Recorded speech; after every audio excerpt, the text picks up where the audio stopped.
low carbon. Everybody ready? Carnivore was having fun with them. I'm ready. You're ready. I'm ready. I'd like to go ahead and call the meeting of the City Council to order and ask Ms. Patton to call the roll. Mayor Parrish. Here. Vice Mayor Bass. Here. Councilmember Avani. Here. Councilmember Elston. Here. Councilmember Lovejoy. Here. Councilmember Sebeski. Here. Councilmember Wolfe. Yo. Quorum is present. Well, certainly, it's always good for me to be with council, and I look forward to tonight's conversations. I want to welcome our school board member that is here. You may see others, but Robin, welcome. Good to have you. And citizens alike. Let me say that I'm heartened by the conversations that have taken place recently, and I want each of you council members to know that I think that is a good thing. I know there are conversations that have been had, and will probably continue for a little bit, but I am heartened. I appreciate the time to have met with just about all of you, except maybe Ms. Sebeski and Mr. Lovejoy. And Mr. Lovejoy and I have actually lunch tomorrow, so I think some of the conversations that we've had have been substantive and thoughtful and positive, and I very much appreciate that. I would urge us all to think about the community and our kids and our citizens alike with regard to the conversations that we're about to have. And again, I am thankful for the conversations that we've had recently, and I know that you have had more than just those that you've had with me. So let me go ahead and call, since the chairman of the Joint Finance Committee is sitting here with us, Mr. Avani, do you have any thoughts that you'd like to share with the council directly from the committee? Yes, thank you, Your Honor.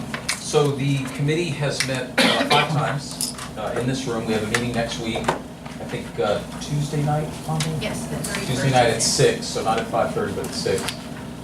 And we have come to a bit of an impasse, I think is a fair way to word it. There's been some proposals and scenarios presented by different council members, one of which came forward, and then when council discussed it at a work session, it was decided not to be acted upon, so it went back to the committee. And that's all good, because I think this is an important conversation to have.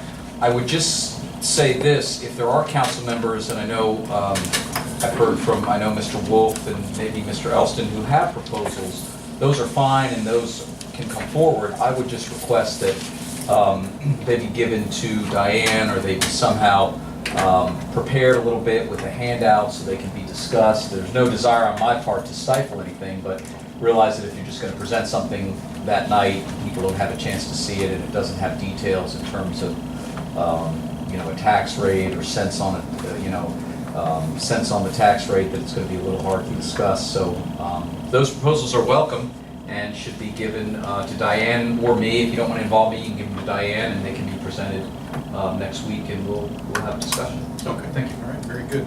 I might remind everyone that various council members have made suggestions on how we might go forward. Mr. Avani, I will. Mr. Avani made a proposal to yourself. I did. Didn't go anywhere.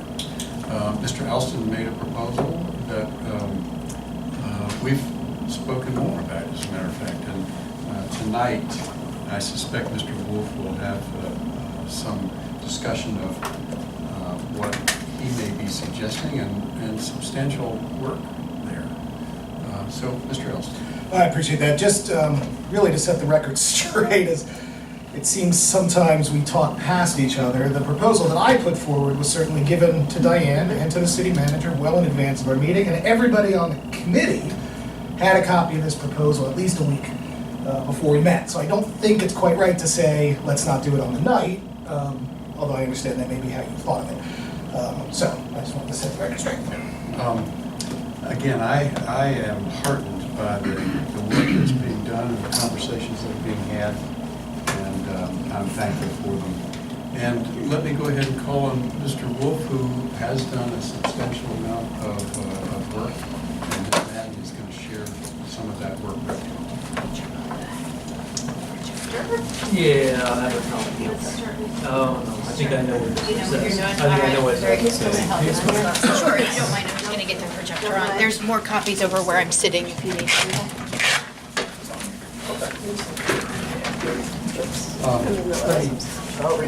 Let me answer that differently. Ms. Madden? Yes. Was this shared with council prior to this moment? No. Okay, thank you. Well, yeah, like I said, we went through an earlier version, actually. Right, Mr. Wolf had a at the- presentation weeks ago that was. Yeah. I think it's December. I'll let Diane get this up, because I know the printed version is a little hard to. I need a magnifying glass. Yeah, I know, I'm sorry. It's Come painful. on, Mr. Elston, sit over here with me. He brought his own. The GIS have to print that. I'm gonna have to add more Hey, light. where's my drop light? So I did it myself and then pasted it together. So, I've broken everything in this room today. Add a little light, I can see it. The phone, the computer, just in my Okay. phone. Yeah, what else? Would you like me to What read it else to can you? I write? All right, come on. I do. There's no. Okay, if you need, does everybody have a handout? Okay, thank you, Diane. It was working earlier when I was in here, so let's see. It'll work again. It will, it's sometimes Press stupid. Alt, Control. Oh, there Alt, we and go. that will See? be- Sometimes it just needs a little bit to clean up. All right. All right, thank you. This is about the fifth or sixth iteration of what we talked about, what, 2-3 weeks ago. This is not meant to be a final done proposal. It does not give you an easy answer. And I was going to say, I'll put at the top, this is a roadmap, not a final solution. So what I am starting with is a matter of process. And I think, frankly, some of the process we have engaged in has been not on point. And I would say that's both from a council perspective and a school board perspective. Second point is, think dollars, not tax rate. This is an exercise to arrive at the amount of money that is needed. Council can then back that into a tax rate. Let's solve for the amount of dollars, because I think when we start talking about tax rate on the front side of the equation, it immediately politicizes the discussion beyond what is needed, at least at that point in the process. The process is to arrive at a point of what is necessary for the success of the schools and therefore the community. So these are sort of my start points. This is the world according to Mark, but I would throw them out as a points of discussion. First off, I think we need to have a 5-year agreement, not a 3-year agreement. Personal preference of mine. I think that we need a little more consistency and long-term basis of this. Number 2 is that the new deemed school becomes the #1 capital priority of the school system, and that it is operational for FY21, as we recently talked about. Operational, Operational, built, funded, funding. you mean funding available and then construction? We actually start paying the debt when the school opens, if I remember correctly, right? I don't think you can open a school by 2021. No, I think we issued the debt. Or issued it. I think We get operational as quickly as possible, shall we say? I got it. it'll be under construction in Yeah. 21, That I would agree with. the original proposal. City will separate operating funds to the schools from capital funds. So instead of 1 transfer of monies, there would be 2. State law actually allows, I think, 7 categories of which we can transfer and allocate funds, of which capital is 1. The city agreed to maintenance of effort and operating funding based on increases of enrollment inflation. I've talked about that before. I think it is critical for our schools realizing that their #1 operating priority, or #1 priority, is the operation of the schools, the successful operation of the schools. They need consistent long-term stability in funding. And to me, schools, and Mr. Payton and I will disagree on this, there is a pretty much arithmetic increase as you add students, you add cost. It's a little hard to scale in cost. So what I propose is an inflation factor and changes in enrollment. I'll get into that in more detail. Citywide budget, let's see. I would ask that the schools perform a very high level 50-year CIP forecast. I think one of the issues, and I've gone through this with Mr. Pate, one of the reasons we're in the box we're in is that we're building 2 schools within 5 years. And our current level of funding and debt service is not based or built to accommodate that. When doing the analysis, we've come to the conclusion that if we have a major project about every 10 years, and that debt has fallen off, that we have new capacity to be able to fund another project. So I think it's inherent upon the schools for their management and for us that the schools look at their facilities, they stagger the projects out, and they use their pay-go or smaller projects to maintain the lifespan of the schools as needed. So I'm not looking for detail, but it's more of a Weems would be scheduled for replacement in 2040, and Hayden would be rescheduled for replacement in 2050 or some such. Just a high level, but right now we don't look at it in that perspective, or certainly I'm not aware that the schools look at it in that perspective. Mr. Payton, I've thought about the city of maintain capital funding at the FY20 level for the term of the agreement. That will result in something of a surplus in the capital account at the end of the term, which would be used for future projects. Capital funding to the schools be held by the city in a Manassas City Public Schools capital account. The account will only be used for purposes other than MCS PS capital by joint resolution of the City Council and the school board. In other words, it's a lock account. It's a lockbox account.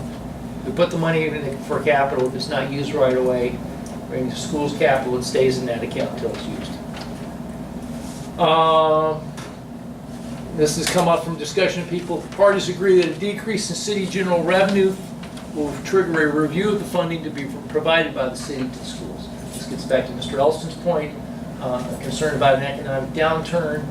I think the true measure of looking at viability of funding is our general revenue.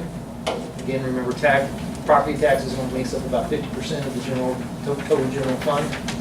So looking at the general revenue line would be the trigger point for that, and then allocate funding for the schools in priority order: operating, existing debt service, new dean, other capital needs. What this modeling does, frankly, is sort of invert the order in which the schools have been showing things on their statements. It puts dean first, and then allows us to deal with the other issues. To me, it comes back to the fact that dean has got to be the priority. Frankly, having a bunch of trailers is an unacceptable situation to me. And if we're going to get the school, we've got to get the school built first, and then we'll figure other things out. The school becomes the priority. Right. Lost everyone so far? Okay. Yeah. All right. This set of data was given to me by Andy Hawkins through Scott Albrecht about 6 weeks ago. This is data from the school's existing budget. You got to remember there is the existing approved budget, and then the schools have done a revised budget, which they gave to us at the end of June, which has not been voted on by the council. So this is the existing budget as data. I'm sorry. You're talking about the 19 budget. 19 budget. Yeah. 19 budget and 5-year forecast. All the others before that are actual. All these are actuals, Maybe- projected. Maybe 18's projected. Yeah, because this was, 18 wasn't finished. So, remembering all capital funding for schools comes from the city. Federal and state funds are not allowed to be used for capital. Those are going to operate. So what this data shows us is the amount that's allocated for capital in each year. So in FY14, there was about $9.7, $9.8 million allocated for capital, both in pay-go and debt service, and that is shaded in gray because this is the data I was given from the school, so this is where you start my work. I have taken that capital number and totaled it down here in the gray column. So this number matches the total of these two. The purple is the total city funding for the year, and you can see that matches year over year. It's just a simple formula into the process. That allows me to calculate the difference between the two numbers is the amount that's gone toward the city contribution toward the school's operating funds. From that, we have the number of students, and therefore we know the city's contribution per student to the school's operating fund, again, on a per student basis. And you can see that line year after year. Does that make sense? Okay. Here's the one place it gets interesting. If you can scroll up just a little bit and over. Only one? On the only one. Only Tell me one. where to go. There we go, perfect. All right, so we're in FY19. Again, this is all data given by the schools. So this is, again, their current budget. And then we have a tweak because the state Medicare funding has decided to give incremental funds.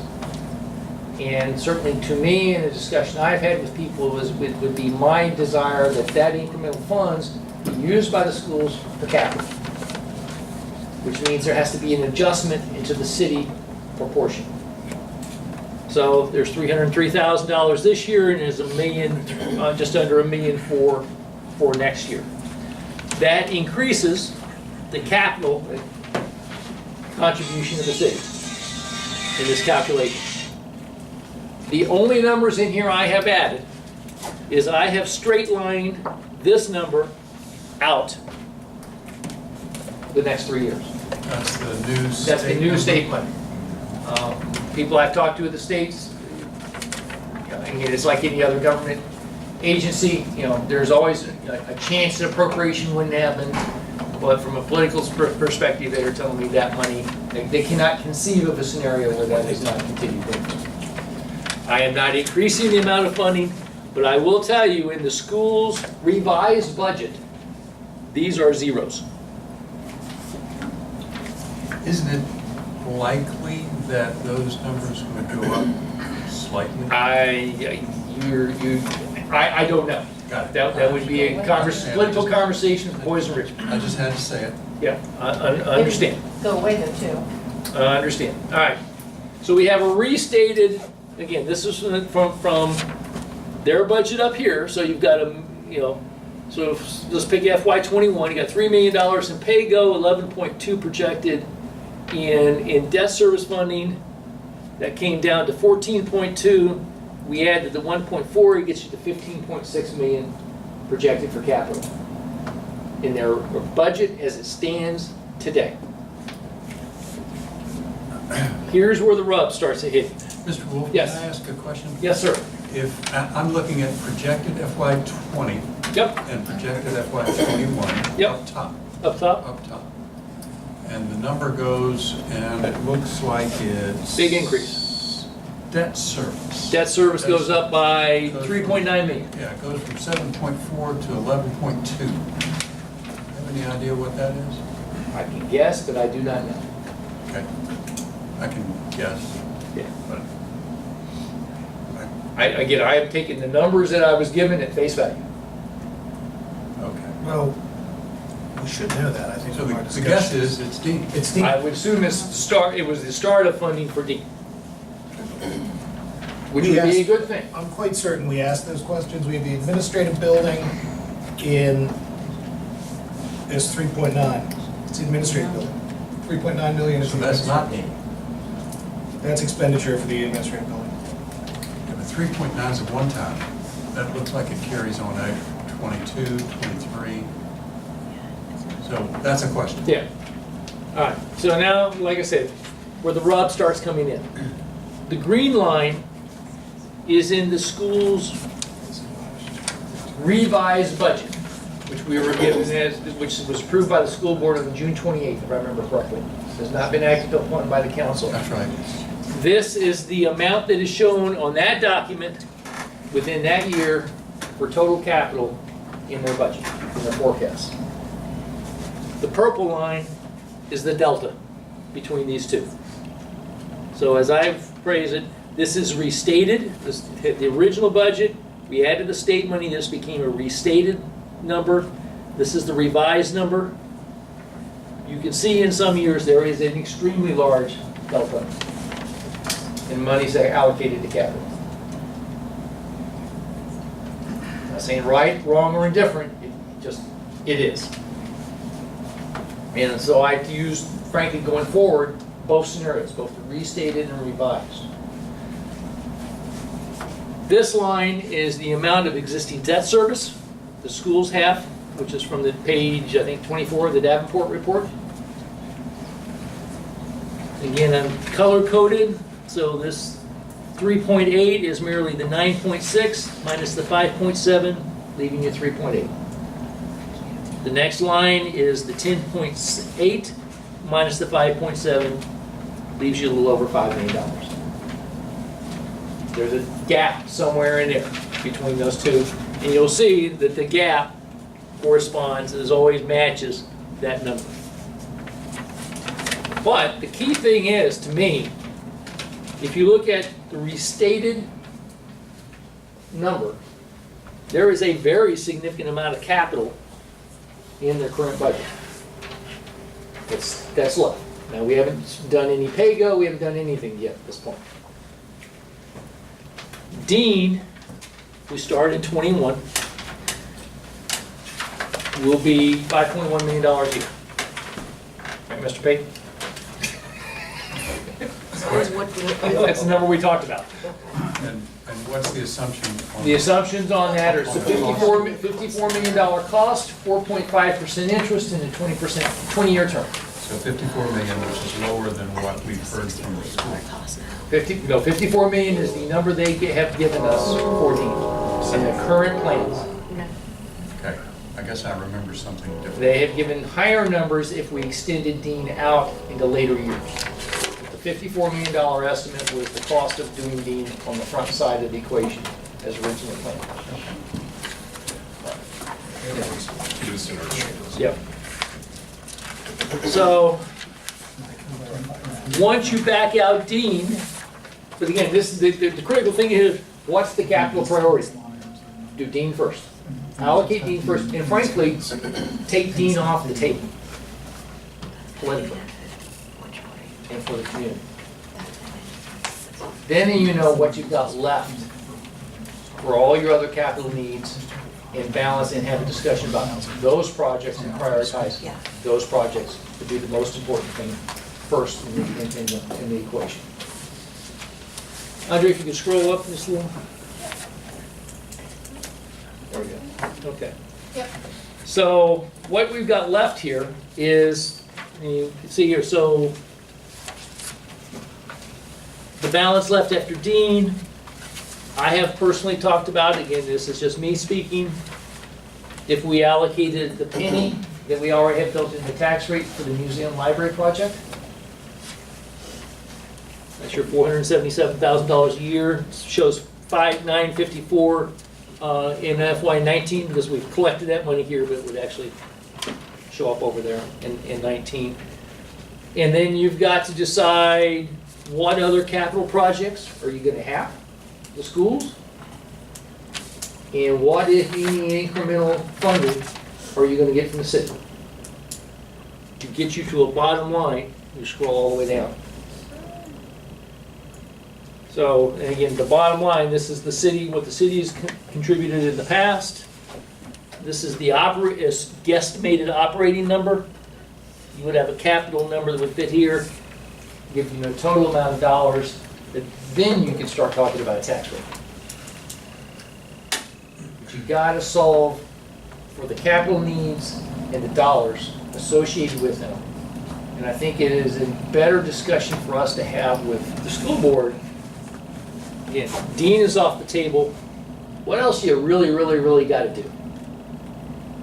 Maybe we don't need an administration building for a few years. Maybe the police station sits vacant for 2 or 3 years. You know, and there's a whole host of possibilities. But to me, that's where you want to have the conversation. Mr. Wolfe, help me just a little bit. I'm looking at what I'll call dirty yellow at the bottom. Yeah, Mustard, Your Honor. Golden. And the last line down is total capital funding to MCPS. That's capital funding, total. Right here. No, I'm actually looking at what I think is the last line down. Now, the last line down would be total funding, the line above it would be operating, the line above that's capital. Yeah. Talk to me about I'll start at E. E. Yep, The last line down is 54 million. yep, F, I guess, goes to 55 million. Then Correct. 58 million, then 59 million, uh, and then down to 48. well, that's because we haven't solved for the capital number. You got a zero there yet. Does that mean that the capital number needs to be the net between, say, 59 and 48? It could be, but each year again is gonna stand alone. If you scroll up, I think this is FY '21. Yes. Okay. The hickey up here is, again, you're starting Dean. So you've got 5.6 million in existing debt service that we know is gonna be there. We can't change that. If we add Dean that year, that makes it the total to be about 10.7 million. So that gets you to $59 million total. Now, you haven't done any other capital projects for the schools at that point. So that's where I think the discussion point's got to be, what are the other absolute capital needs at the schools, and the council's willingness to go above and beyond the normal rate of increase to fund it. Okay, so let me just state it differently. If there, from this discussion, if there is a conversation that needs to be had with the schools, obviously I'm going to ask Ms. Madden to share this with the school division tomorrow. This has been, just so It has you know. been? Yes. Okay. Not the, Officially or by you? by me. Okay. Then I'm going to Invited ask Ms. discussion. Madden to share it officially. Okay. And just let them know that it was discussed at a city council meeting.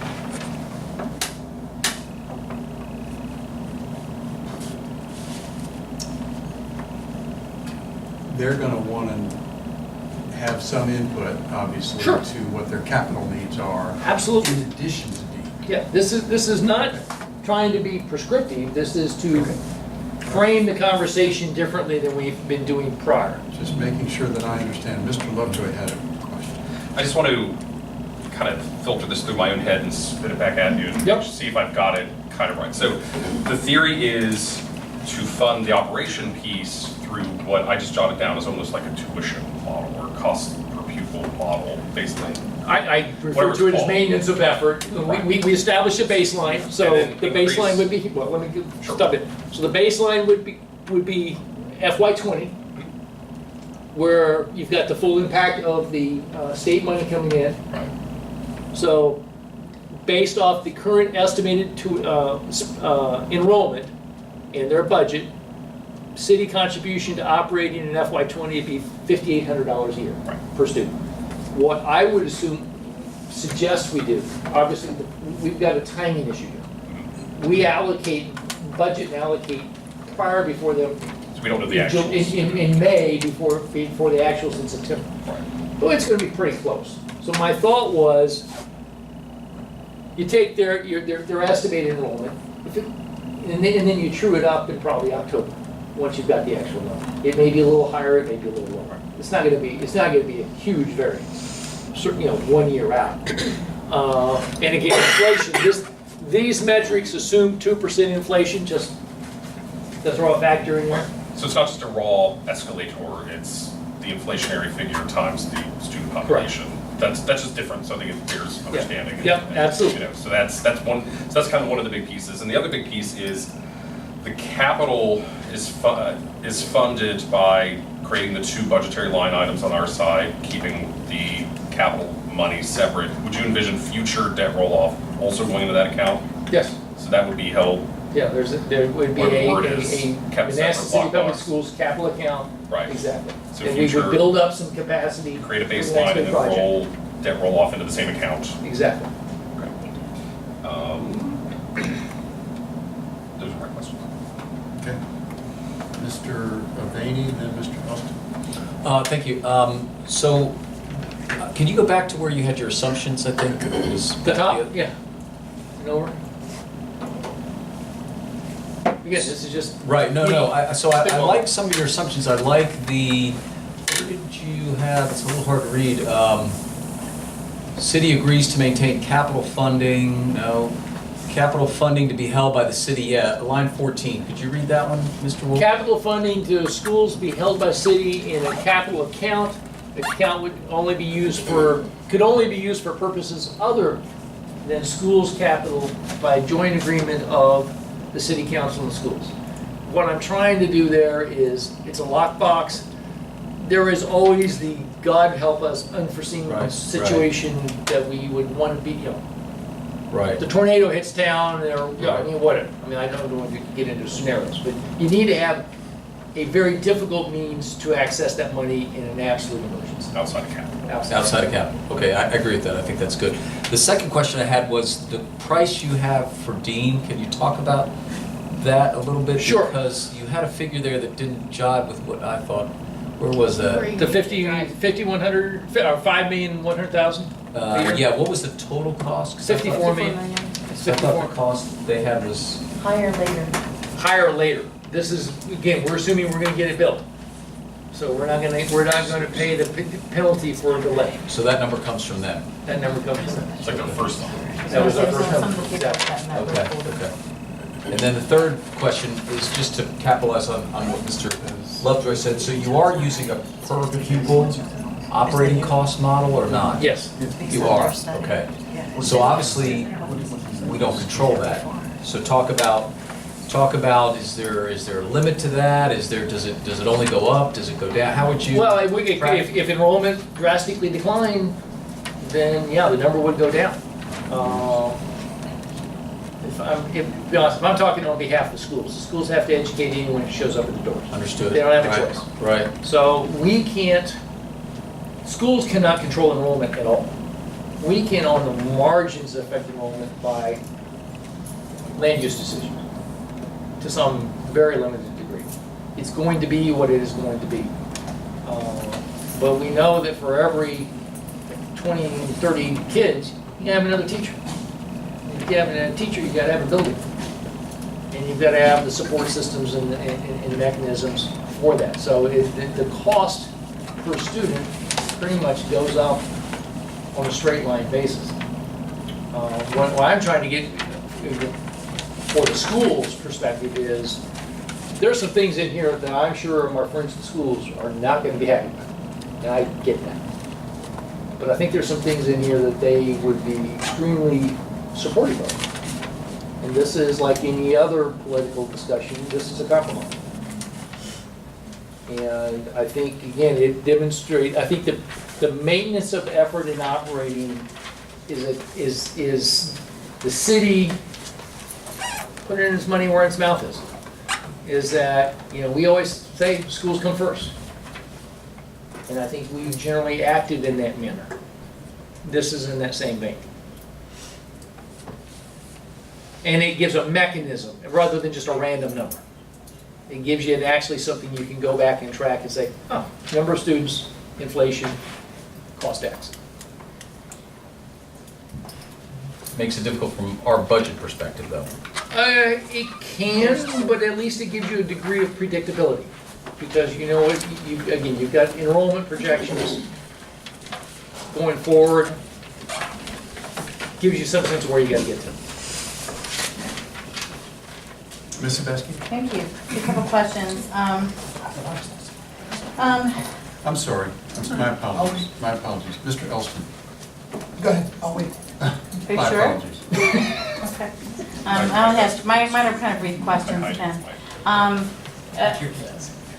Two questions. You talk about the capital section for Dean. What about the current capital payments that they've been paying for Mayfield, Osborne, Mass, how that's all, you know, because they, unlike a lot of school divisions, they've already carrying their capital debt. Yeah, that is reflected, where did I put it? Ta-da. So is that money, since it's gonna be a separate fund for this capital needs, It's already right here. Yeah. It's already reflected in the model. it's already reflected in the model? Yep. Okay, I guess I wasn't. And I took those numbers straight off the data report sheet. Okay. The other question is, what formula did you use to calculate the per pupil cost that you're using? Again, I took the total city contribution. I backed out the amount that the school spent for capital, because that has to come from the city. Right. So leaves a total contribution for the city towards operating, divided that by the number of students. And the data came from the schools. So, you think that's a good number because okay. I mean, you could argue it's never enough, or it's not right, but it is, and if you look at the math, it sort of tracks on an even path. So you have 5,500, 52, 55, 57, 57. I mean, it's within a pretty tight range.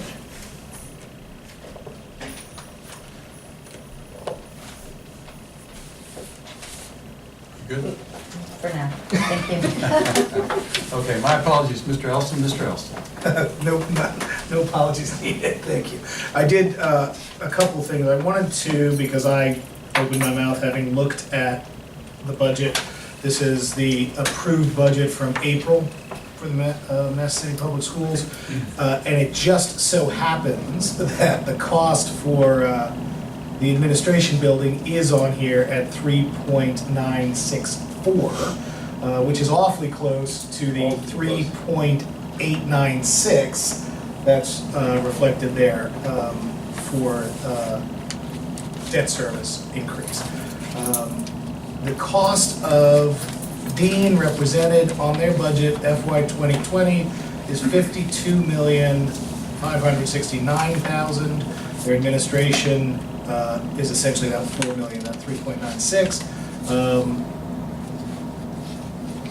So their capital expenditures, which otherwise track along with yours, include those two additional costs and then don't move forward with any additional costs, just the debt service does.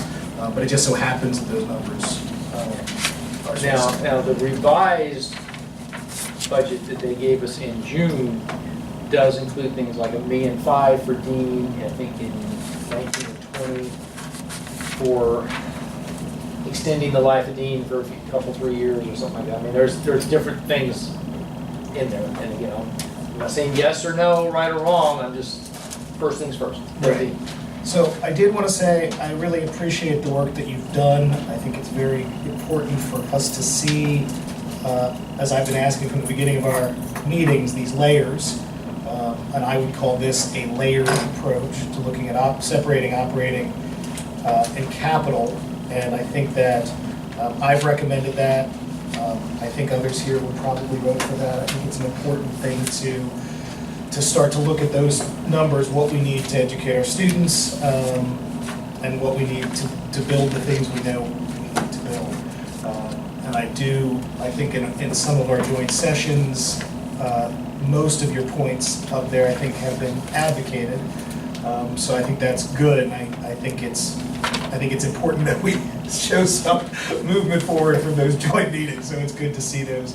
And since you talk about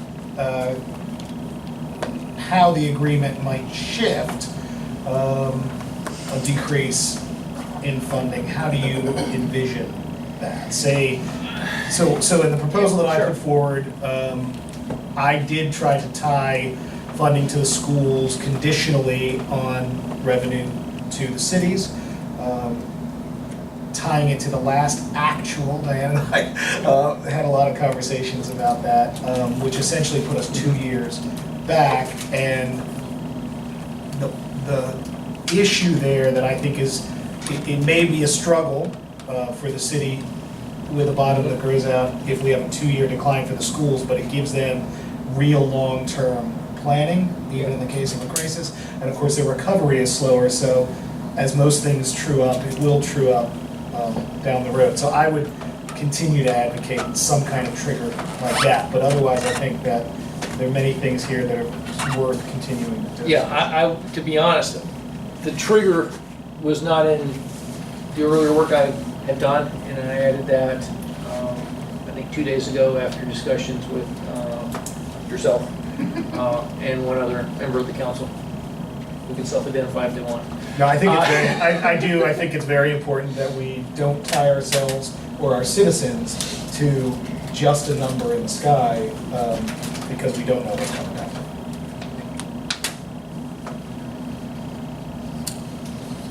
Okay. All righty, any other questions of Mr. Wolfe? Now, the one thing I will share, I will not be at the joint meeting on July 31st, so you're on your own. All right. Can I just, Oh, certainly.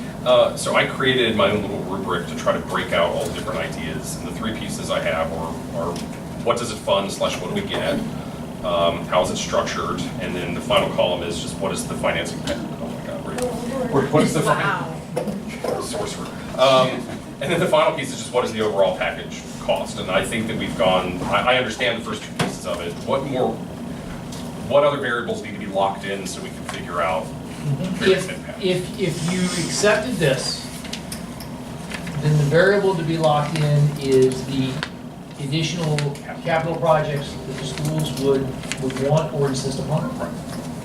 And I think that's an easier discussion, negotiation to have with the school rather than the monolith that's building Dean School, because you're talking $4 million for an admin building or $1 million for bus, whatever the different items are, or replace the roof at Osborne, or, you know. The way I look at this is there's probably 3 years of some pain on the school capital side, absent significant incremental funding to the city. Yeah, that's a negotiation. That's what we're here for. And I would just ask, you've shared this with some members of the school system. You've made some assumptions that they've not made. The only assumption I made that they have not is extending out the state funding. 1.3, correct. And just is there any feedback on that? I received no, I shared an earlier version of this with Mr. Albrecht. I know he has discussed it with the superintendent. I made mention to 2 or 3 school board members, and I have received no questions. Because, I mean, I would say, I view it as a big equation with 3 or 4 key variables that we can adjust and tinker with to make it within our tolerances, their tolerances, and I think that probably the next step is figuring out. Because, I mean, there might be questions about the baseline of the cost per pupil, there could be questions about the escalator, so there's a couple of knobs we can twist on this thing to increase or decrease potential impacts, and that's perhaps the next step. Well, and I think the other thing is, not beating on my French at the schools too much. We don't know where the difference is here. So what, I'm sorry? The What's that difference line? between the two, that's the difference between the capital in their current budget and their proposed budget. And I understand if we're not building, if it does. Point that out again, Mr. Wolfe. This is line 50, was it 6, 55? 56. So 56 is the differential, is the restated versus revised. It may vary, I'm not attaching ill intent with this. It's just a different, there's 2 sets of numbers. This makes all the sense in the world if you were pushing Dean out and therefore you didn't have that capital. I get that. But what I'm going to tell you is I really don't think the schools managed to reduce their total budget by $6 million because of that. So it's where's that money going?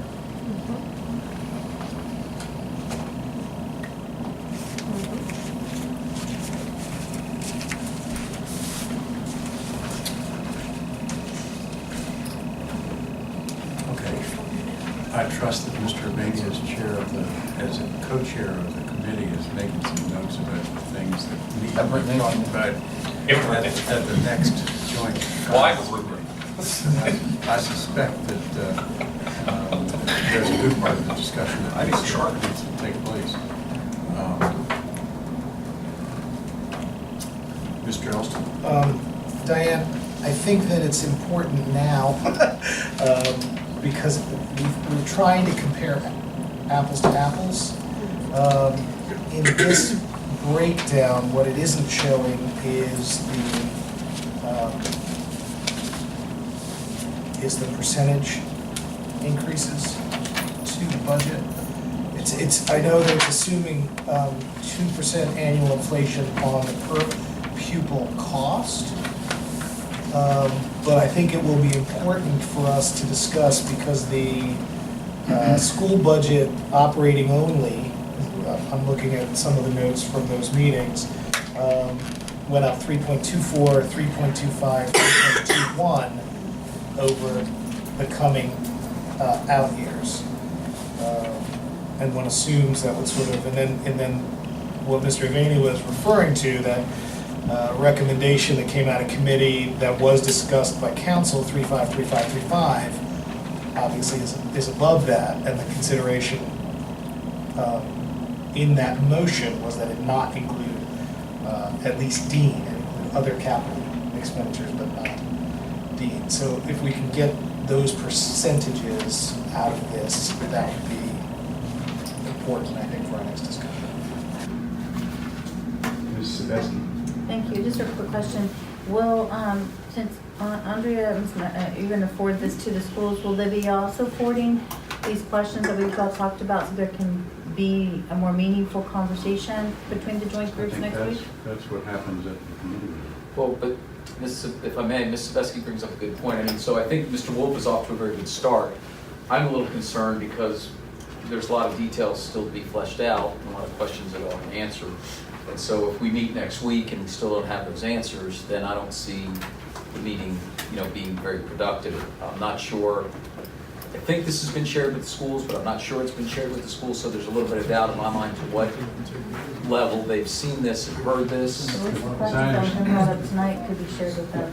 As I understand it from Mr. Wolfe, that he has shared it with certain people within the schools. I asked Ms. Madden earlier tonight to make sure that the members of the school board that are here got a copy of it. So I know they've got it. But as you know, I've also Right. asked Ms. Madden to share it with the schools directly from the city. I appreciate the fact that Mr. Wolfe has provided it to some, but let's make sure it gets to all. But these questions brought up tonight would be helpful if that was also shared with them, so at the people that attend the joint meeting would have some way to direct the conversation. Okay, then, council members, what I would ask you to do is help Ms. Madden write those questions down if you want to share them with the members of the committee and the school board, I presume. It's, so let's leave that to you to determine what those questions are. So we don't want to discuss them now, we'll just go to send them to them? Well, I think you can discuss them now, certainly, but if you're asking for those questions to go to them, let's make sure that we write them down. So Ms. Madden can share them with you. I'll just to clarify for Ken's point, we cannot estimate, like we've done on the other scenarios, what the total cost is going to be until the capital lines are filled in. Except that 3.25, 3.24, 3.25, and 3.21 excludes capital costs. It's operating. That's part of the. So what I'm asking for is the percentage increase reflected in what we do now. We'll make sure that, I'm not catching that yet.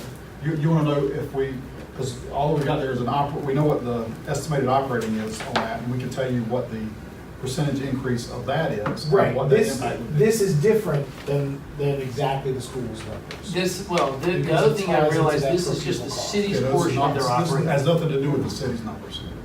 I mean, with the school's numbers. He's using based on that, but the operating amount that he's projected is It's just city portion. Is a city portion based on Not their 2% total- growth not their total in operating. number of students. It has nothing to do with what the schools presented to you as their budget request. So I think Yeah, you're that's just correct. saying, That you're absolutely right. you're funding it based on a per pupil, Correct. and you're gonna continue to that, and then the schools have to operate within that per pupil and what they get from the state. Right, and I'm asking on the operating side that we're very, so that it's apples to apples and they can see how these numbers compare. You can take a number and look at it, but we want to see that percentage increase in what the city's contribution will be just to the operating side. So that we can consider these. I can, that's, I mean, it's that's it's a few just key another strokes. line. Yeah, that's it, it's a few key strokes. I can do that. Stand by just a second. I saw Mr. Lovejoy's hand, then Mr. Manning. Two observations. One is, I know that there's sort of a blank line item for additional capital needs, but technically, could this not be extrapolated out and impact analysis done with the caveat that that line may be changed in the future? It would be nice to have a sense as to what this costs as is If you assume. going into the If you assume that 31st. that 12, that 12.25. Yeah. If that 12.25 is gonna be consistent amongst all Right. 3 years, then we can come back and tell you a number. Because the Yeah. mustard is the raw dollar figures. Yeah, on so, what- well, I can do it. So right now, like I said, in FY '21, schools have got a $5.6 million obligation for debt. Mhm. You add the 5.1 for D. Right. Get you 10.7. Put 10.7 here, will get you 59 and change. Right, Now, there's no other capital projects at all in that number. correct. But we know that's incorrect, based on what they gave us. Based on what they That's gave not the you. school's request. I think that's the decision you gotta make. Right.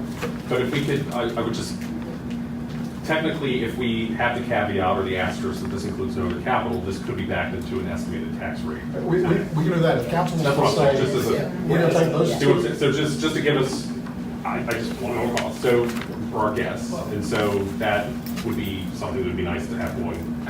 I hear you, but I will push back on that because I think at that point you're running into what I would argue is the flaw of politicizing a rate early on. I just don't want to fall in love with the car without seeing the price tag. And I think that The that's, price tag is dollars. it is. The and- price tag is not a rate.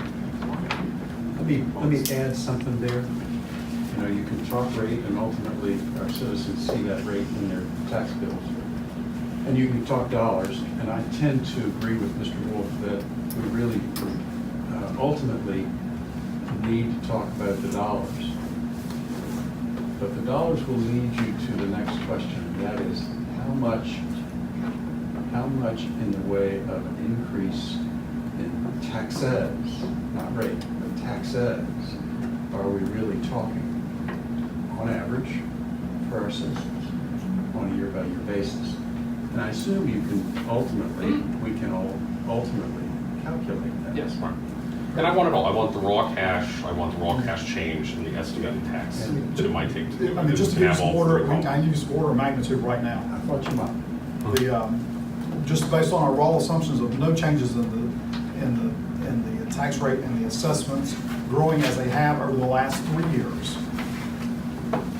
For residential, and y'all typically want to know what the typical residential rate is going to be. On average. On average, that's going to go up 3%. That's just our raw average for the next 3 years. So nothing else changing, no tax rate changes, no major assessment changes, 3% over the next 3 years. And that 3% covers what, Mr. Payne? It covers basically nothing. That does not cover, it does not fund the schools. It basically, that's the number I gave you, that if you told me today that you don't want to change the tax rate, and our assessments continue to grow at the rate they're going at now, I would have roughly 1.4 million in new dollars next year total for everything that we do, every service that's being Including provided, schools. including schools. So, but 3% is kind of the baked-in number. If we, under the existing agreement, so the schools were growing by 2.625, total all in for the schools. Cities was growing by about 2%, sometimes a little less. Shared services about 2%, which we'll have to talk to you. We've got some concerns about that. All of that is basically equivalent to what happened this year, which is basically 4.75% for the average residential. So and that's about what our rate was for residential this year, assuming that things don't change. That's what it would be next year to continue the agreement. Increase. An increase. Increase of 4.7%. Right, about 4.7%, 4.375% for residential. Now, commercial goes up too, but commercial's going up slightly slower than residential. So the average on that one would be about 4% overall increase, but residential's higher than commercial. And then, under the proposals that were put out there, Stand by, Mr. Pate, let me just feed it back so I understand it. What you're saying there is a 4.75% increase without this analysis. that's not this analysis, that's basically taking the programs that we have today and moving them another year. And adding the schools by 2.625%. That's correct. Okay, so you'd increase the schools by 2.625, which is exactly what we've done the last 3 years. Correct.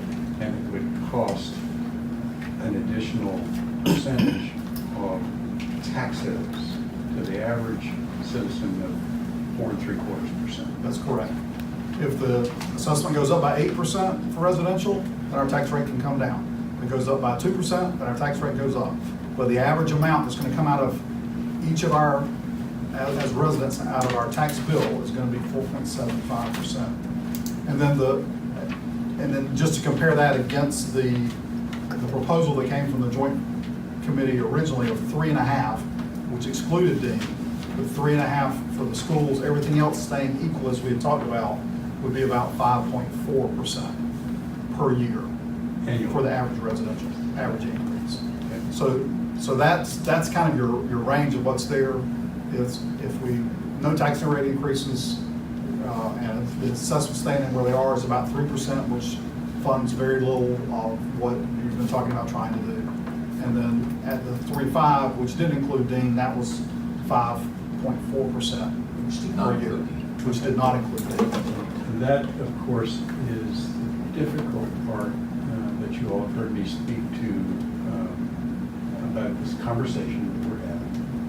It is a very difficult conversation, probably more important than the conversation that we have on an annual basis with regard to a budget. Because we're not talking 2 or 3% annually on our citizens. We're talking more than that.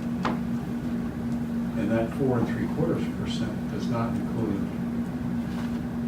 an increase above 2.65%. Yeah, that's For the school. And isn't it 4.7 there? You keep saying 4.1. 4.75. 4.75, 4 points. It was 4.72 exactly what we came up with. So if you provide the same kind of increase to the schools, 2.65%, your taxes would have to go up 4.75%. All of the things being equal. And that's the challenge.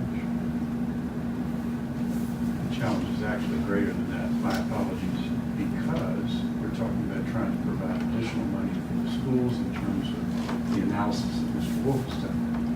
And I suspect each of you is going to want to know what that number is before you vote on it.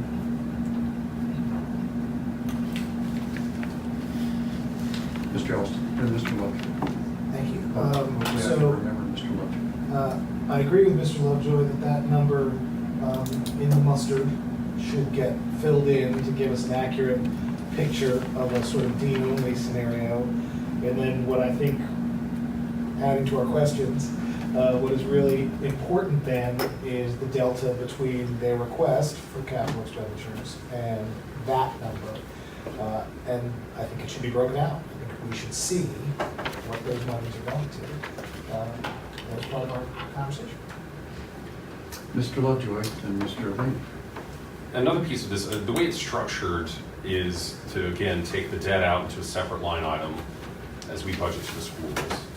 And it sounds good academically. I would just raise that I don't know how they will take that, frankly. That's new and different. Not well. So, I mean, I would just, if we're talking about, if the goal is to get something out of the committee that is 50% of the schools and to get it passed by the school system, that's we've kind of brushed over it academically, but that's a big deal. And it'll be interesting to see what their take is on it. And I'm supportive of that concept.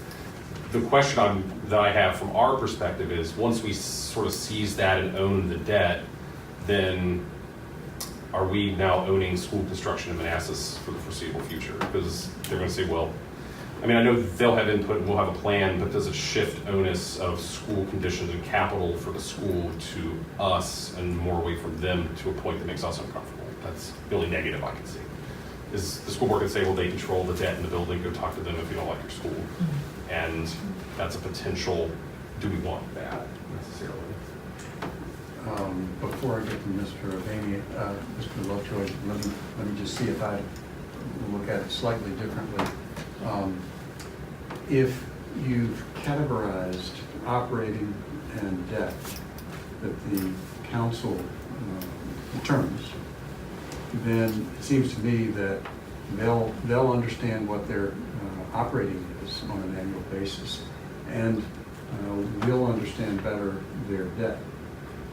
And their debt will grow, their debt revenue, the debt, the capacity will grow until they build a school, and then it'll be drawn down. And the city council will have that ability to determine that, and they'll have to live within it. Correct, and that's different than sort of the way it is now. Right now, in this model, we're setting the debt policy, and it's the debt policy for the schools versus enacting a debt policy that they've constructed. And that shifts some onus and responsibility for debt to us from them.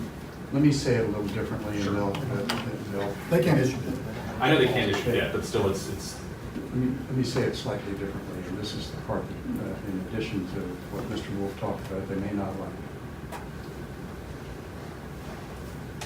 They then cannot move debt capacity to operate. property. Absolutely, and that's the upside potential for us, perhaps downside potential for them, maybe. It's a good planning mechanism Right. for the community. Correct. Instead of us and them, for me, it's a good planning opportunity for the city to help make sure that we have the ability over time to build schools, knowing that Dean's not going to be the last one. So for me, it's a good planning process. And I think Mr. Wolfe is looking at it in that. Yeah, I'll go back to what I mentioned yesterday, the COG meeting.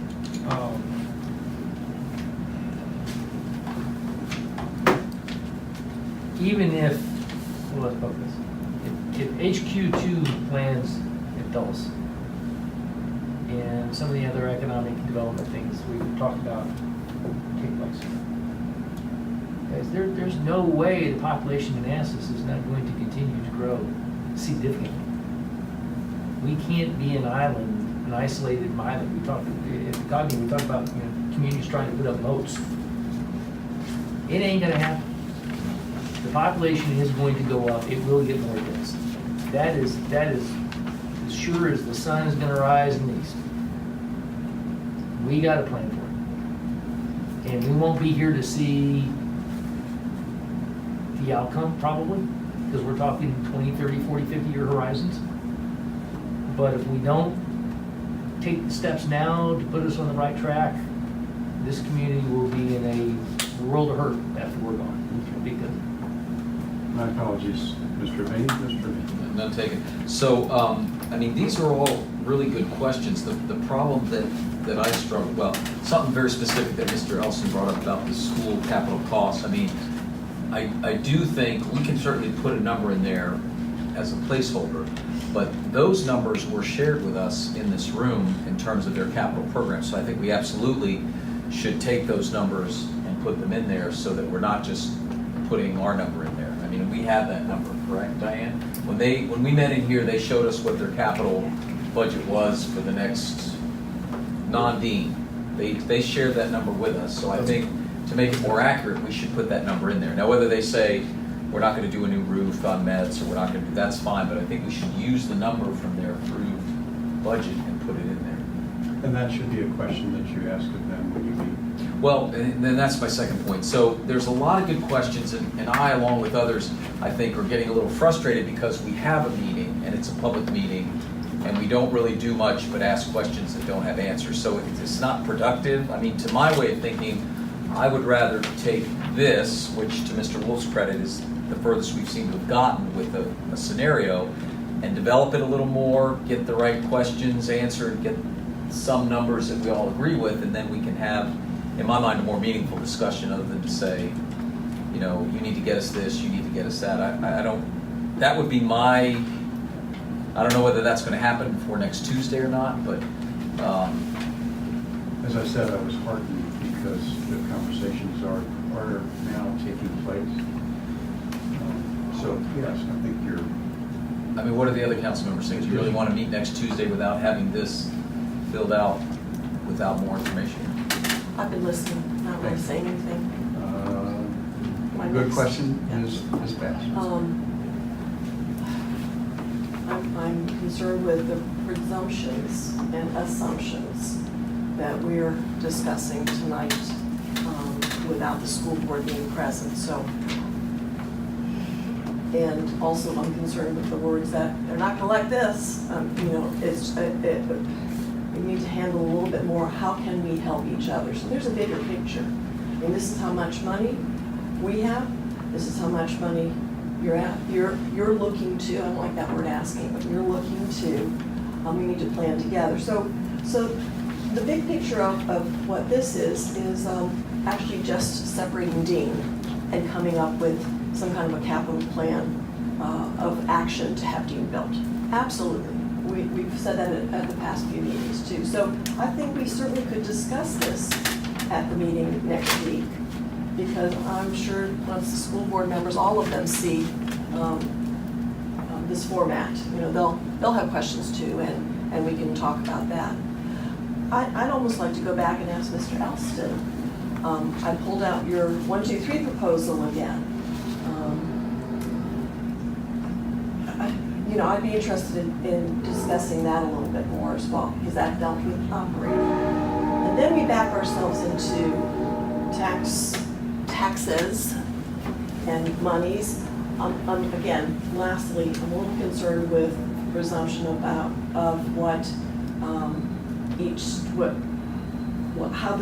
basing it on how much each student tuition, as we mentioned it before, is. Because all students are different, and they all don't cost the same. So I'd like to have, bottom line is I'd like to have that meeting next week, talk a little bit more about the dean presented, where the city stands with, listen, I mean, just how you explained it tonight, Mr. Bain, we've done that before, with you know, with the percentages, that if we don't do this, then we're not gonna have anything to do with other city services, police, fire, you name it, also as important as our schools.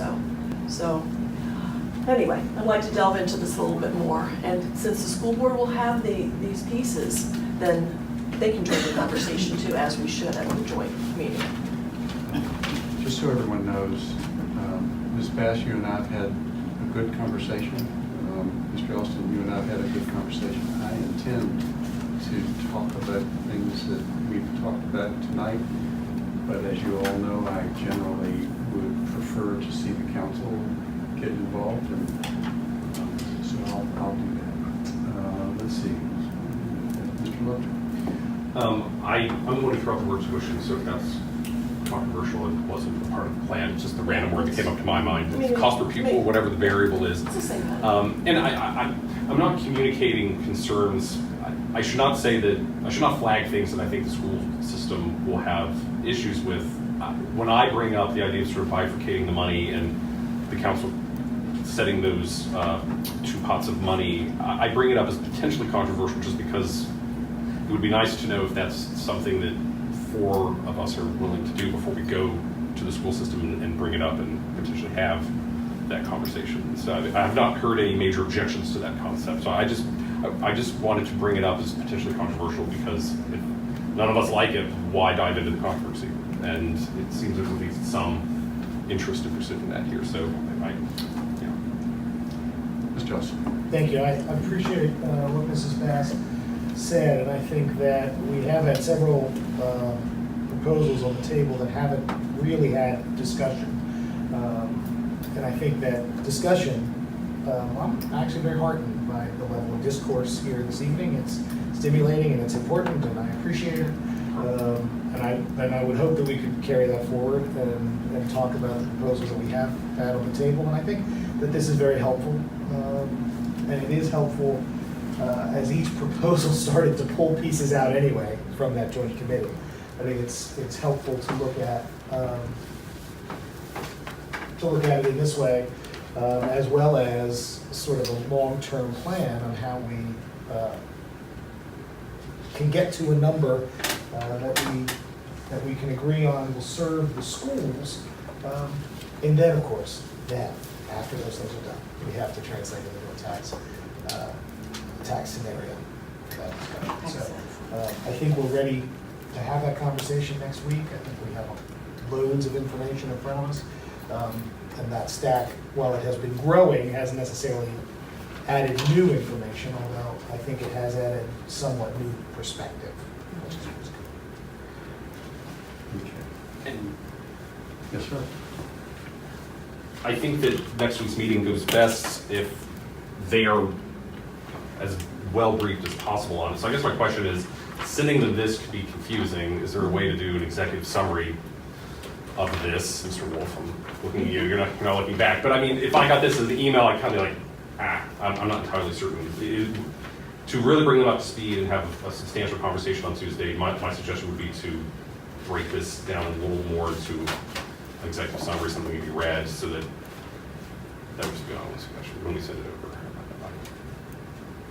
Sorry, you made You're it. not going to be here, Mr. Wolfe. Since you're not going to be here, I mean, I think it would be in your best interest to narrate this and do I'm something. gonna be a talent, but I don't know. I'll see what I can put together. I've tried to design it where it's sort of straightforward, read down the screen. I mean, that's why the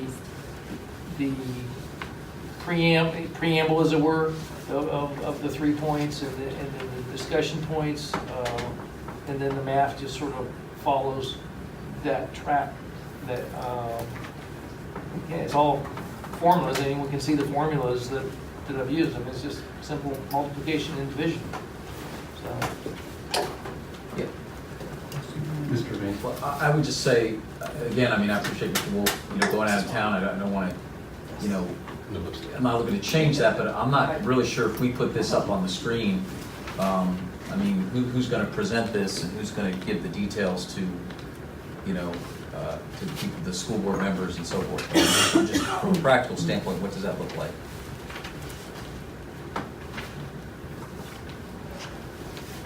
Well, Is there a volunteer? I'm not volunteering. But I have an additional question. I Okay. think you're right.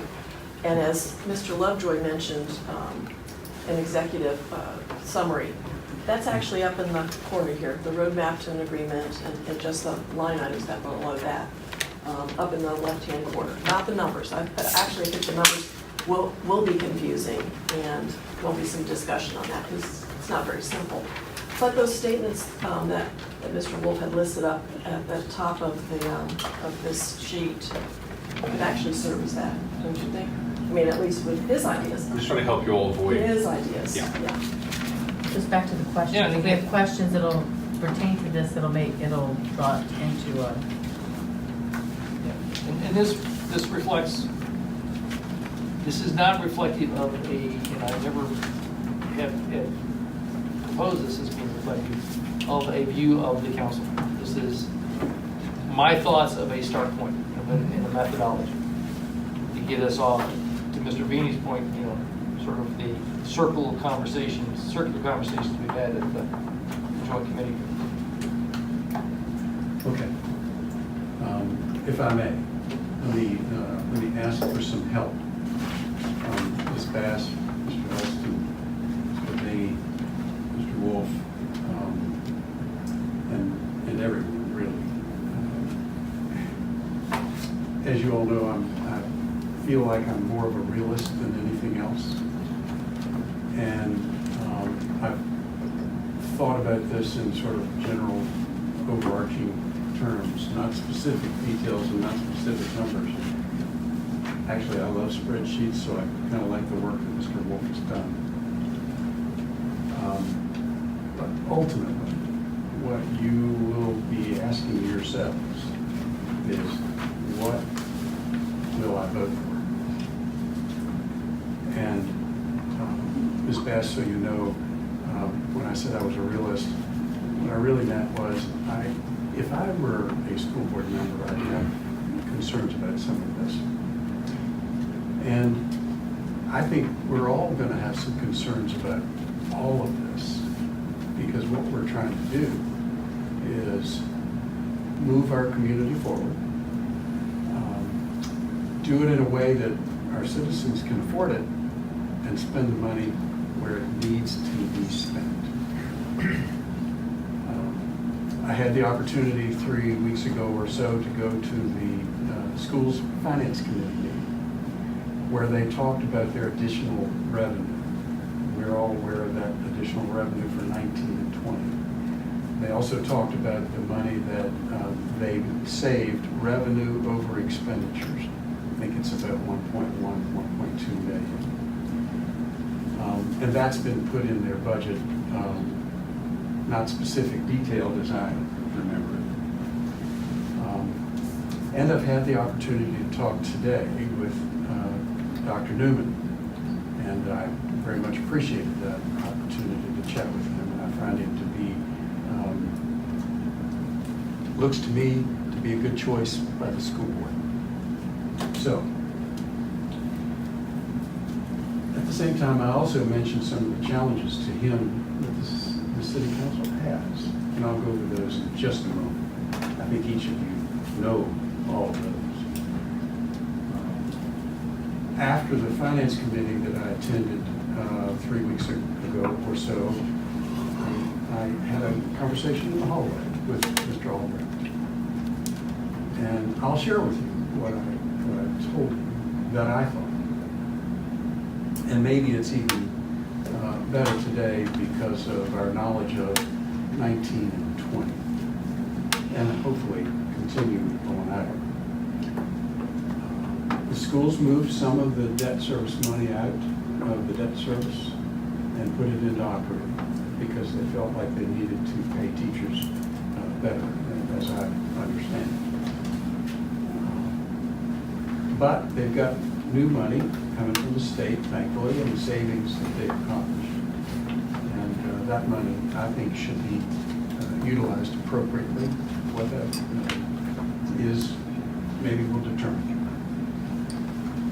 But when I spoke with Mr. Albrecht, after having heard the conversation by the school's finance committee, I told him that I would support, I wouldn't necessarily like it from my own perspective, but I would support 3.5, 3.5, 3.5, which is exactly the motion made by Mr. Elston, I think. No, sir, that was. You were 3, 3, and 3? I was not. The 1, 2, 3 proposal ties it to revenue. So if you, back, Please. the 3 proposals that we put forward, Mr. Beatty's keeping it at 2.625. For a year. Mine, which is variable tied to revenue, which by Mr. Pate and Diane's analysis is 3.353. Then scenario 4, which was put forward at the joint committee by Mr. Albrecht, took the school's numbers for their operating needs, 324, 325, 321, and then I believe it was Mr. DeMaria who put forward 3535. 35353. What was yours then specifically? So the 1, 2, 3 proposal, which has a narrative here, the analysis of the city staff, because this proposal doesn't actually propose specific increases. It I just, thought you made a motion that wasn't second. That was it. that's it. I'm holding it in my hand, which draws, if there is negative growth, the city's, if there is sort of -2, -1, 1% growth for the city, there'd be only a 1% growth for the schools. 1 to 2% revenue growth for the city equals a 2% growth for the schools. 2 to 3 equals a 3%. 3 to 4 equals a 3.5%. With then 0% growth under that. So the city staff's analysis sets that at 3, 3, 5, 3. Okay. In the neighborhood of 3 to 3.5% on an annual basis, and I would do it, I differ from Mr. Wolfe, I would do it for 3 years and then come back. That's just me. I think he was just suggesting 5, that was his opinion. And then I would tell the schools that they need to, within that revenue, build deep. Sooner the better, as far as I'm concerned, but sooner the better. And that's frankly a fairly substantial increase in revenue on our citizens, but it accomplishes the things that we think might need to be done, and it puts some limitations on all of us, including the schools. On the one hand, the council moves to take action, and at a higher rate than maybe some would agree with, but at the same time, the schools, with their additional revenue from the state, would use that money to create a situation where Dean can be afforded. Whether or not you all are able to get there or not, I don't know. But I think that's a reasonable solution, and it's simple. It's simple. And let me just say that when I spoke with Dr. Newman earlier, I did share with him my sort of back of the napkin concerns. And I think each of you have heard all of these in the not too distant future, because the building is under construction now. You're going to have to fund probably, this is just my round figures, Mr. Wolfe and others can suggest that I'm wrong, but we've been told that we're going to have to fund some additional people in the jail because of that building that's under construction right now. My guess is that's $800 to $1 million annually. It's a big number, we don't know what it is. I'm told that the fire station may be over cost, that was budgeted. Same with the police station.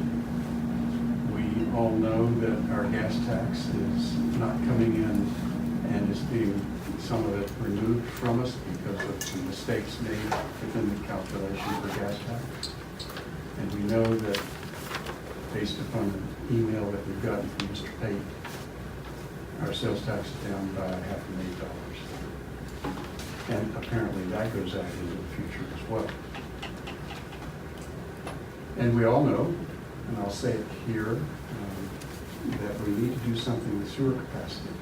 That's not general fund money, but it is money that we likely have to ask our citizens to pay for that sewer capacity. And I know some of that may be news to people, but I don't think it's news to any of you. And so the challenge is great. I don't like to be the guy that brings us back. I really don't. I'd much rather spend the money than not. But that makes the challenge even greater. And I think our schools need to hear some of that, to recognize the challenge that you all have, that we have. I would vote for an increase in revenue to help the schools, to accomplish Dean. I supported Baldwin, as you all know. I supported Baldwin early. And I appreciate the conversations that we've had and the work done by Mr. Wolfe and others. But you've got to come up to a conclusion conclusion. So let me end by this. You've got a staff that you should put to work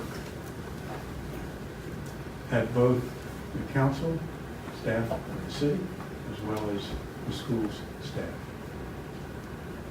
Put them to work and let's come to a conclusion and solution that probably isn't going to make everybody happy, but will help our community. And that's what I would discuss. Thank you. Just a quick question. Sure. At the joint meeting, Mr. Vanny, you asked for job report. I thought they were going to be here this evening to present scenarios that you wanted. I think that's at our meeting. They're going to come to Well, the let's get a joint meeting. clarification. I thought they were coming to ours to make some decisions. Let's get it quick. Is Davenport coming next week? They, not at this time, unless you feel like you need them. I believe the school system is planning to have their consultant there to talk about their price escalation and the scenarios on Dean and what Dean would cost. We are working with Davenport on using the school's numbers for capital cost, what that debt service amount would be. And we can provide that information to council or to the joint committee meeting. On Tuesday? On Tuesday, yeah. Because you asked for scenarios, and he gave us scenarios in here, but you wanted scenarios. Well, again, just because, we get everybody together, we have a meeting, and a lot of people get frustrated. So all we've seen so far can be boiled down to these 4 scenarios that I think Mr. Elston also mentioned, right? That's the list you're looking at. This is what we have as of now. Right. And I just want to point out and make sure we're clear. I think I heard the mayor say, I don't want to put words in his mouth, but that he could support 3.5 cents, 3.5 cents, 3.5 cents. I think you did say. I'm not going to vote to appropriate any money because I can't. Just So you all know, let me just say it, because I've said it to several council members. I am trying to help Yep, I the understand. council get to a solution.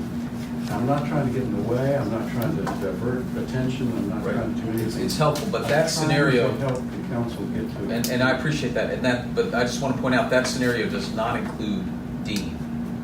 The scenario that's on here says no Dean, but what I heard you say was, I think, 3.5, 3.5, 3.5, but with Dean. Is that correct, Mayor? I just want to be clear, that's. I'm quoting what I said to Mr. Albrecht, that I would vote for I think a substantial tax increase, and I use the words 3.5, 3.5, 3.5. And I would tell the city and the schools that we've got to build Dean within that. Okay. Because the city will be providing additional revenue for the schools because of the 3.5, 3.5, 3.5. It's a substantial increase each year on our citizens. And the state has provided additional money on an annual basis that I think will continue to grow, hopefully, that the schools were unaware of, that can be used for debt service. Now, I recognize the dollars are fungible, and it's not state money that's going to go to paying for the school, but it is fungible. And so they're not going to get everything they want, being a realist. But a substantial increase in revenue takes place. But that's scenario 5. And again, I'm just being. not exactly, because Dean is included. Right, so scenario 4 is no Dean. Scenario 5 is, or 4A, whatever you want to call it. I'm just trying to have a productive meeting next week. Okay. Right. And so I would just suggest that we add that as a scenario, if people are okay with that. Right. So a scenario 5 or 4A, the mayor's scenario, I'm teasing it a little bit, would be the 3.5, 3.5, 3.5, but would include Dean. Now, this is supposed to be funny, everybody. I was hoping to keep my name out of it. I think it's helpful. This is definitely. And I- The scenario says. Yeah, and then I just want to be clear on Mr. Elston's proposal. Yours is scenario 3, right, Ken? And that is just 1, 2, 3 for operating. Is that correct? Because that's what it says on here. You see what I'm talking about? Scenario No, 3. scenario 3, when Is that I yours? wrote it, when I wrote the 1, 2, 3 proposal, well, let me read it. I believe, I think it is that, Mr. It is I operating believe only. it's, But with OD. more details, I mean, not just simply what you see on the Yeah. paper here. let me get back to you on that, it was a little Okay. while that I wrote it. I'd Okay, like to so relook we've at got it. 5 scenarios, is what I'm hearing for next Tuesday. Existing ones of. The 4 that we have, and then the 5th scenario, which is scenario 3, 4, 5, including Dean. with Dean. With Dean, And right. Now, I'm not really sure, to be all honesty, I'm not really sure what to do with Mr. Wolf's, because, the concepts are good, but I don't see how that fits into this. May I make a Please, suggestion? yep, I yep. think you've got to take the analysis that Mr. Wolfe has done and carry it through. I really do. I Should think do that. the work is good, and I think you need to carry it through and understand it, and then see where it takes the city as far as tax revenue is concerned. The issue, and again, let me ask a couple of questions, clarifying questions, but on this one, on on this scenario that Mark Wolfe presented, if we just take the debt service numbers, because I think what I heard y'all talking about was a little different than what he proposed, because he said, take the existing debt and the debt for Dean, and that's your capital, and then you can talk about if there's any additional, versus Mark asked about, the schools have presented a capital list that they want to fund, and under this scenario, you would, to do Dean, you'd have to add that on top of that. And quite honestly, I think that gets you back to one of the scenarios. Scenario 2. 2 that's pretty close to that one, which is all the capital and Dean up front, and then, and we'd have to plug in the operating numbers there to see if that's pretty close to what there would have been otherwise. But I'm not sure if that's exactly what Councilman Wolfe was proposing. Well, again, the different scenarios that Mr. Dean is talking about, I think the council's got to make a fundamental, especially with points of proposal. I think you've got to have a fundamental discussion and agreement, what's the priority? Because if the council agrees that building Dean expeditiously is a priority, well, it takes a couple of those things off the table already. No sense in talking about it. And then you're trying to solve within, you're trying to, the available funds, whatever that might be. So, It's for Dean, and then, of course, my scenario in operating, again, you can throw that out, you can do what you want with it. But, so it's where I came back to, sort of the baseline. Do we want to have a segregation of operating from capital funding? Do we want to prioritize Dean? I think you got to go through that matrix and answer those questions first before you get into dollars and cents proposals. so maybe scenario 6 is a conceptual proposal. Conceptual, okay. What I'm hearing is, 1, 2, 3, and 4 have actual cents attached and tax rates. And 5, which was the mayor's. But scenario 6, which is Mr. Wolf's, is more conceptual concepts that doesn't get at, Oh, I see. it doesn't get at that Doesn't need level, to- so, Not yet. It will eventually, but it It's doesn't fine. right now. so maybe that's scenario 6. You got to take it there. You gotta take it there. You gotta get there. We are gonna have to do that, I believe this work ends up with 3, 4, 5 different answers depending on Yep. what you Oh, put yeah. in there. And I think 5 potentially, because you have to put all of them in to see how it plays out. But I believe this work, these numbers on this page includes the penny for the library. Right. And so we Which is Right. different. which is different. So that, I think that version 6 would take that out, just so we see the numbers. So we have just full discretion over what we've conceptually put forward for a CIP for the city. So, Does that make sense? Maybe. I mean, you should, There's a lot of scenarios that can come out of that, yes. Yeah, but I think there are 3, 4 that we have all the numbers for, and it's easy to, I guess. the first 5. In terms, yeah. The first 5 clearly have numbers attached to them. I'm just loving this thing. I gotta go to one, the first 5 have numbers attached, Right. whether you agree or disagree. The 6th is more conceptual to those points of proposal. And to the That's the point, difference. Right. and to your point, You're not gonna- But we can play it out. We can drill We can- down before Tuesday. If that's what And the, have a number, before Tuesday, we can drill you'll this have down. more.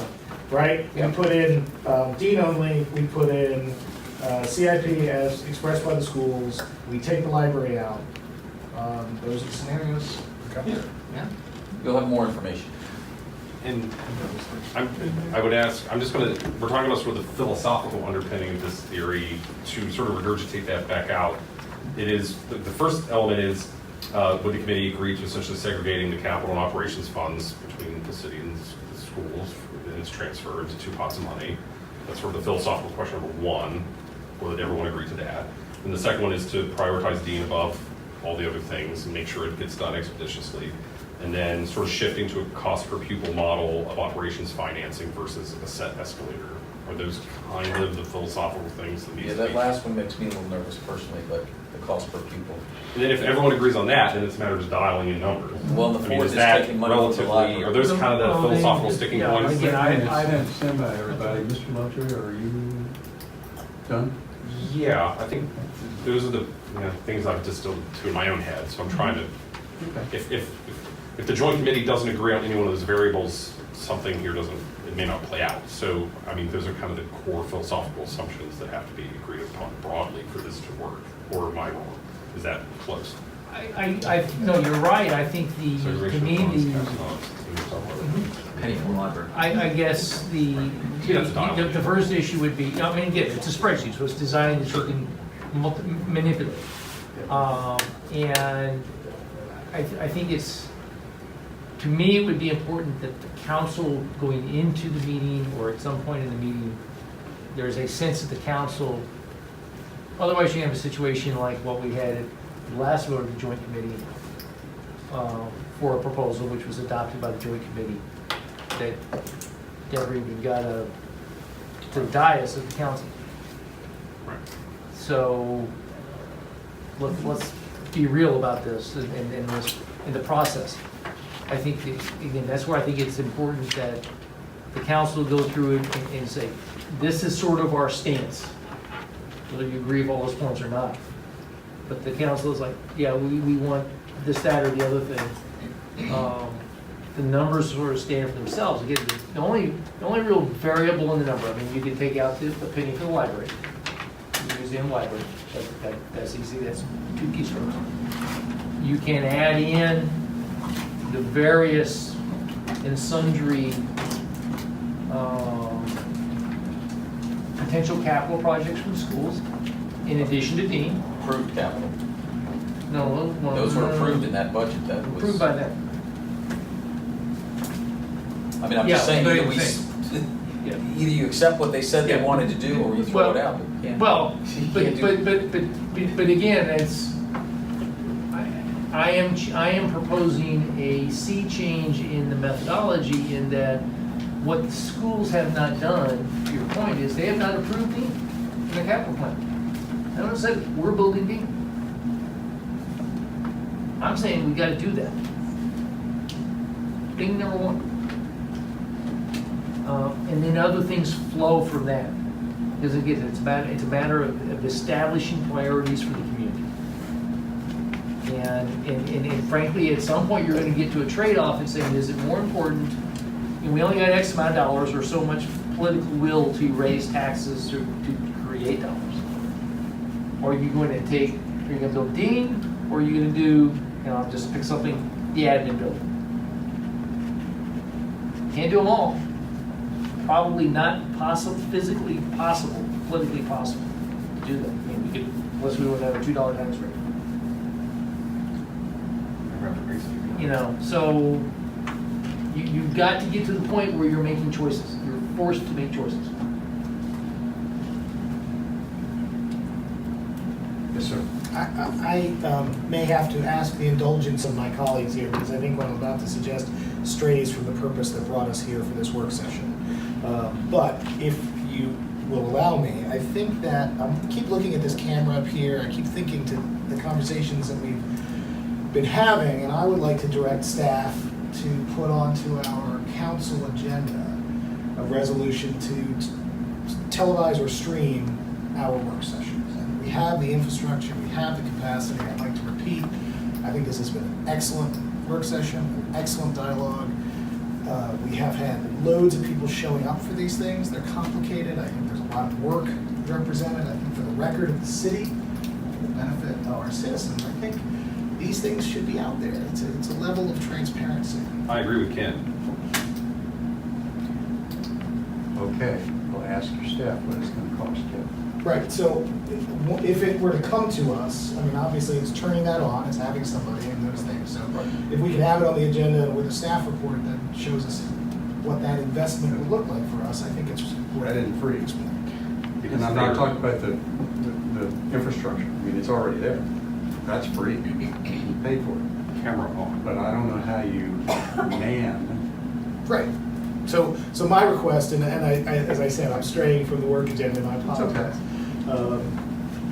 would be to have that on our next agenda so that we can take a look at it and have a vote on it. I'm committed to transparency. I know I've asked for it a couple times at meetings and it hasn't happened. And I think it's important. This has been a good conversation. I'd be interested in seeing how much it would cost. I agree with Cheryl. Okay. I'm sorry, can I go back? It's $1 billion. Mrs. Besky, then I don't see another hand, I'm gonna call on Mr. Pate. I am happy to yield the floor to Mr. Pate. Mr. Pate. Well, I was coming back to a point you made. I just wanted to be clear. With Davenport, what we've asked them to do as a part of this is to come back and tell us what it would cost to do Dean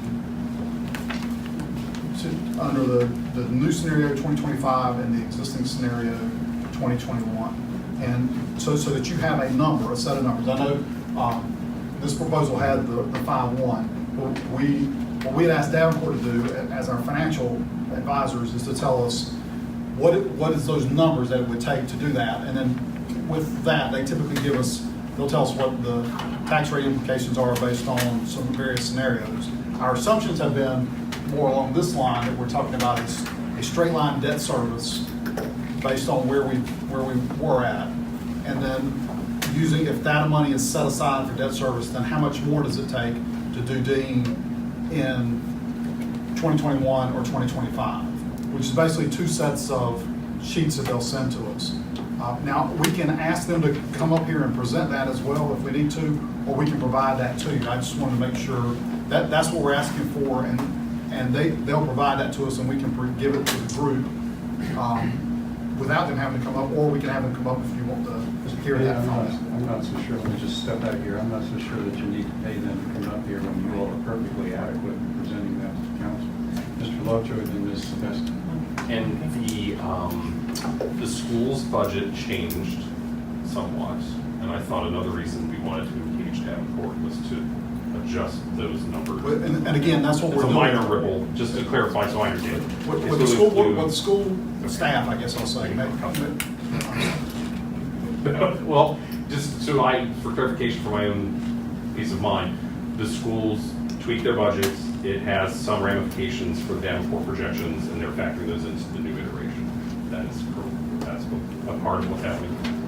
Yeah, if you go back and look at this scenario with the school staff, and I think the school finance committee said was that they were attempting to use the new state money to build their debt service back to the numbers that it was previously. So what we're doing is assuming that happens in 19 and 20 and then continues out. Right. To use that as a funding stream to fund Dean, and ultimately it'll fund whatever the next school is after that, Weems or et cetera. And so whether you present it or Davenport, but that is one of the assumptions they're changing. Right, Adjusting the just okay. like you've got in this one, we'll tell you what the set of assumptions are. And we're using the prices that the new prices that the schools have given us for That's D, correct. which are higher than the numbers that are on this proposal here as well. For the 25. For 21 as well. Okay, so you're telling us that numbers are higher for building it in 21 than what Mr. Wolfe has in his plan? Yes, sir, Ms. Sebastian?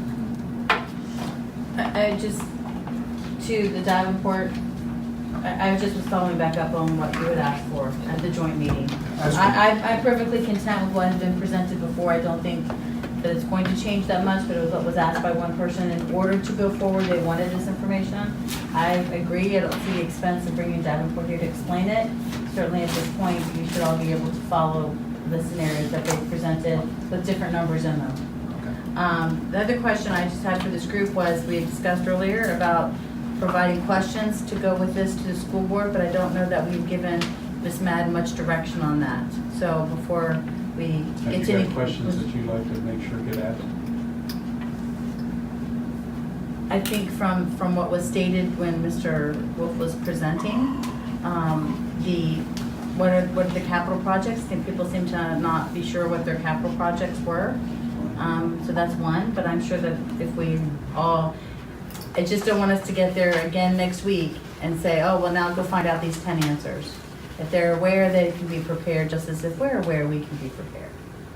Okay, so let me ask the question. Ms. Madden, do you have a list of questions? I do not. I'll be very honest with you. I don't know if Diane or Mr. Pate have been tracking that, but I don't have. the But I can tell on the details of capital questions. side, they have a $3 million pay-go every year, plus they have an additional $2 million that they're asking for the administrative building, and then Dean's out in a future year now, but they've got a set of numbers for that. So from our standpoint, what the schools were saying they wanted in their capital budget was a $3 million pay-go and a $2.1 million roughly for the administrative building in 2020, I believe. Roughly, and then they've got a range of scenarios in Dean, starting with about 58 million to 73 or 74 million.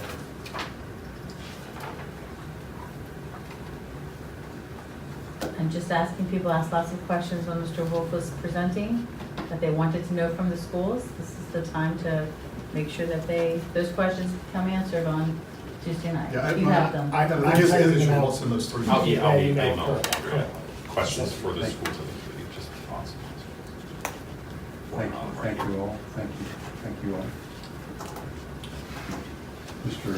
Avani. So, on one final note, on Tuesday, what I think we're going to have is this sheet right here with 6 scenarios, one of which will be Mr. Wolfe's, which will be more conceptual, but there will be a little bit more detail provided once we add the capital information from the schools, that one line. So there will be there'll be some better numbers, I guess. I have a feeling, though, that when that's done, it's going to end up looking a lot like scenario 2, which was the school request for operation and capital, but we'll see what that looks like. Yeah, and it may end up being a range. Right. We take a range of Right. just debt service for Dean and what existing debt service, and then what we think the schools have. And so then at the meeting, there'll be these 6 scenarios that can be discussed, and we'll hear from the schools, from their consultant on mean, and new information, it sounds like that they have. That's my understanding. Mr. Pate, any additional thoughts? I don't think so. I do, several council members have said it, I think conceptually, Mr. Wolfe tried to present it, I think if ultimately 4 of you have got to vote on a budget for next year. Maybe 3 of you and who are touching Ms. Bassett's place, how that might end up being, but ultimately, the 6 of you will have to come together to decide what this is. So to the extent we can get agreement from 4 of you on conceptually what you want to see happen, then that will help us move forward with, I think, help the joint committee move forward with what they bring back that can ultimately be accepted and move forward. So to any extent we can try to get those things wrapped up, that would be helpful.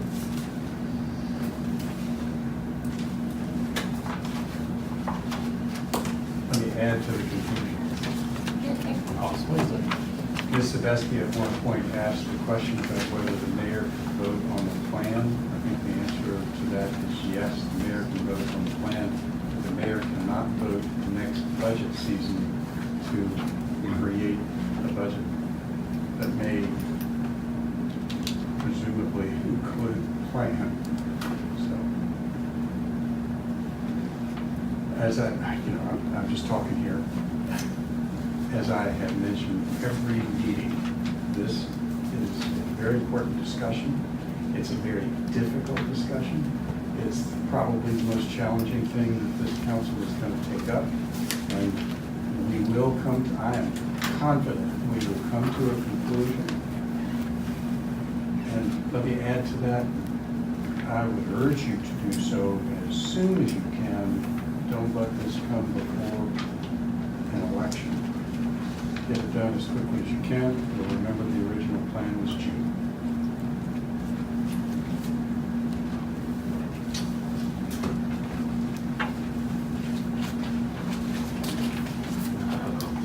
Any other thoughts? Yes. Not on this, but again, I need to go off topic. As we one discussed, item that one you and item, I- yeah. We're gonna do that again. Different subject, now's the time. I just want to propose, and I know, and I talked to the mayor, I know Mr. Wolf's not going to be here, but I'd like to propose a closed meeting for next Tuesday before the joint meeting at 5:30, since I think everybody's planning to be here except for Mr. Wolf anyways. But I just want to see if that was, In fact, we will have a closed session okay. on Tuesday night. And we're going to start at what time? We'll just do that at 5:30, and then the joint meeting will start at 6. So it'll be short, just on a contract negotiation. So if you all will put that on your calendar, that'd be great. Unrelated to the school. Unrelated to the school's discussion, totally unrelated. Closed session. Aye. At 5:30. July 31st. July Year of our Lord 31st. 2018.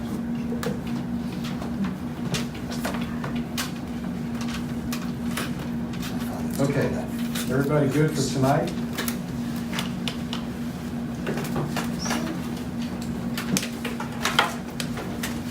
You gotta say we're adjourned. We're adjourned.